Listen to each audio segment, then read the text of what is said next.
Somewhere towards the end of 2019, Vladimir Kramnik came up with a very interesting new variant of chess. It was called the no castling chess.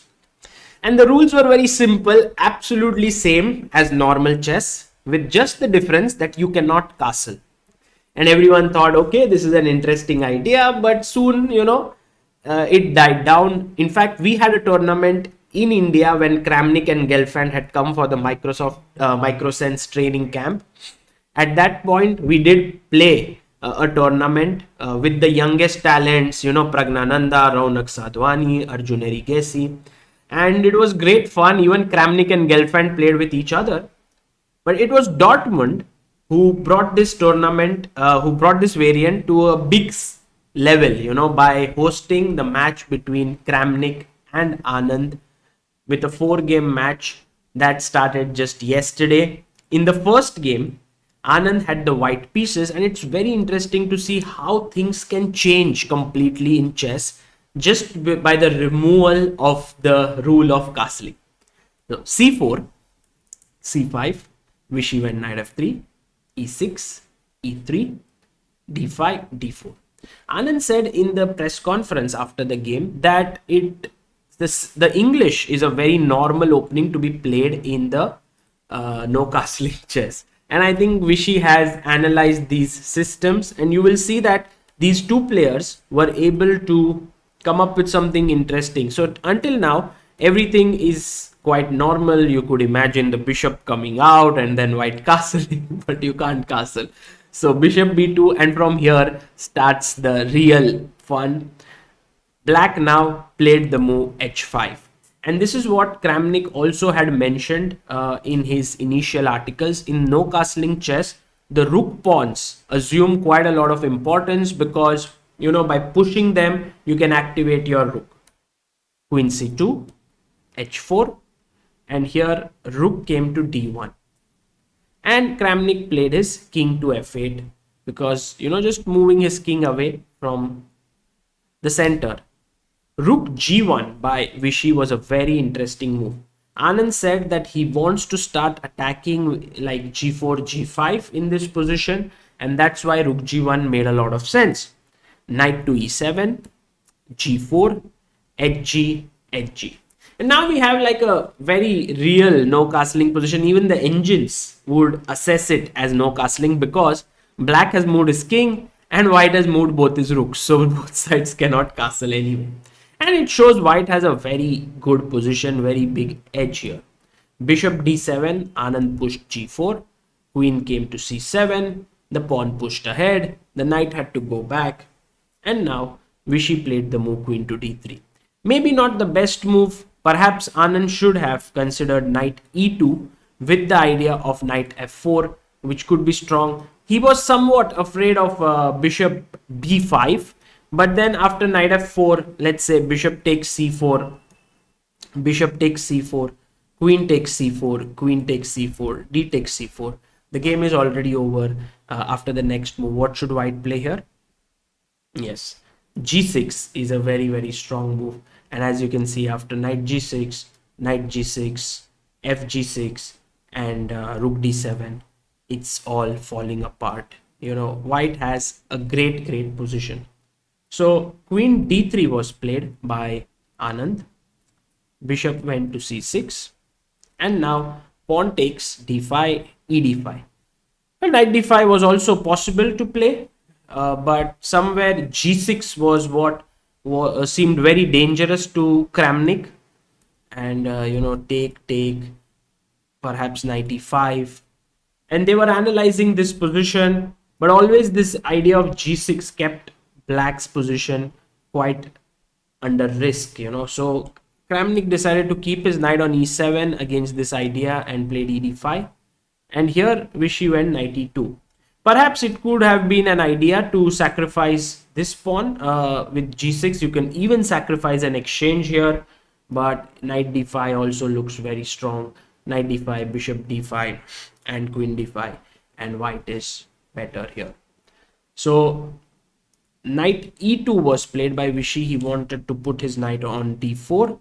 Kramnik came with bishop b5, and now queen d2 was possible, but Vishy was a bit afraid of knight d6, knight c4 in such positions, so he went queen b1, knight g6, and now came a very nice move by Anand, and I liked it very much.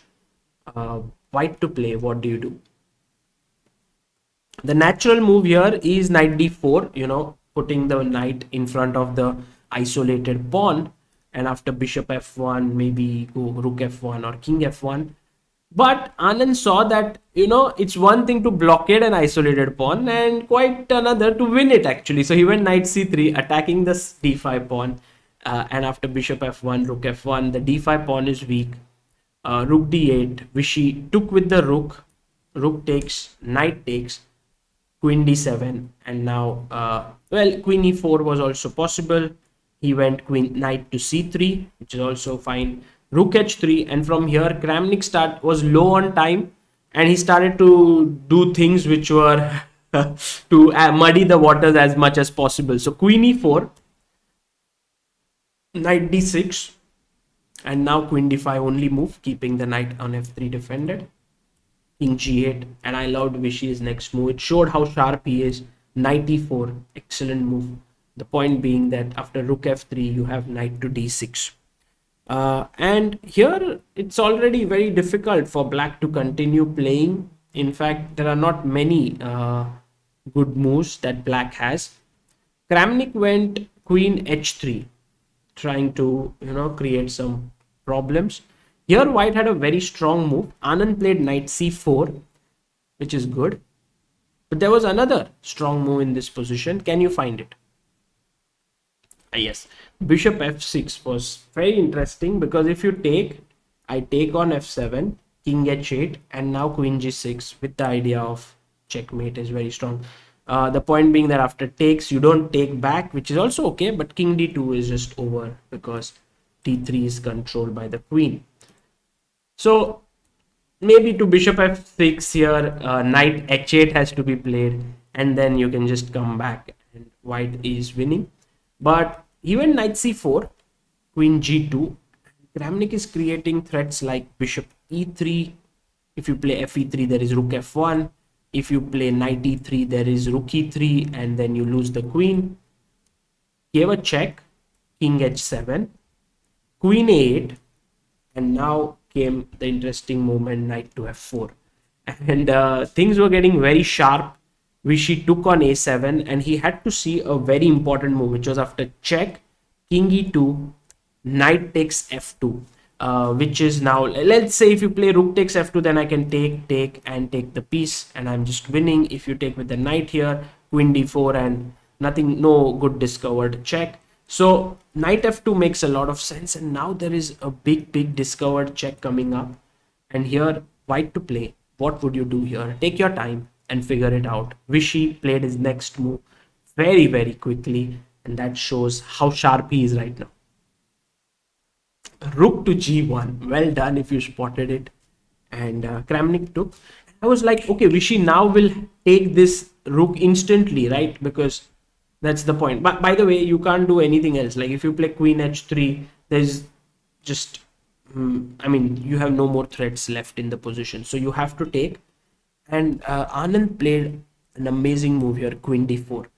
He could have taken the rook, but he said, let me first centralize my queen, attacking g7, and then after queen g5, he now took, and he converted this position beautifully. Just have a look at this technique. Okay, king e1, check, king d1, 6 was played.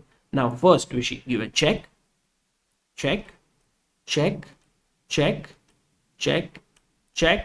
and knight b7. So you see the queen, the only difference was the queen was on d4. He maneuvered the queen like this. I got confused. The way he maneuvered it, look at this. 1, 2, 3, like this. And he managed to then pick up this pawn, which is very nice, very pretty. Queen e3, knight c5, knight f2, king c2. The king runs away. And after bf5, Vishy took the pawn, queen b5, king a2. King is safe, he's piece up, and he could have just nursed his advantage slowly, but Anand now gives another nice move. He plays a beautiful move, take on f6. If you take gf6, The end is very nice. You go here. By the way, king g7 does not work because of, yes, knight e6 check, and you lose the queen. And so king g8, queen g6 check now. And if wherever you go, let's say here I take, and I take the knight, defend my knight and win. So after bishop f6, he played queen e1, bishop b2, knight d1, a check here, a check here. Queens came off, and now Vishy just put his bishop here, dominating the knight. Always remember this rule: when there are two squares in between the knight on the edge of the board and the bishop dominates the knight in the fullest sense. So king f5, knight c5, g5, a4, g4, a3, a5, sorry, g3, a6, g2. And now, yeah, nice move. You can also play a7, but then there is knight c3 check, perhaps some checks here and there. So he went king b3, king f4, a7, knight e3, trying to block this, and Vishy gave a check. And as you see, the king has to move. Let's say king e4, I take, king takes, queen here. You also can queen. By the way, king e4, you could directly queen, but even a check and you win the queen. That's also a way. But you could have even check queen directly with a check. So after knight e6 check, Kramnik resigned with a smile on his face. That little video is there on our channel. It's a beautiful moment where two friends, you know, who were immersed in a very, very big fight, then finally smiled at each other, and the game came to an end. Well, I hope that you enjoyed the first no castling chess match between these two legends. Absolutely amazing match that we are going to have. It's best of 4, and Anand has a 1-0 lead now. Now Kramnik will have the white pieces, and we cannot wait to see how exciting that would get. What would be his preparation? One thing was for sure, that with the no castling being allowed, there were very unusual kind of patterns in the position, and that's what we all enjoy as spectators. This is Sagar Shah signing off. Hope you enjoyed it. Bye bye.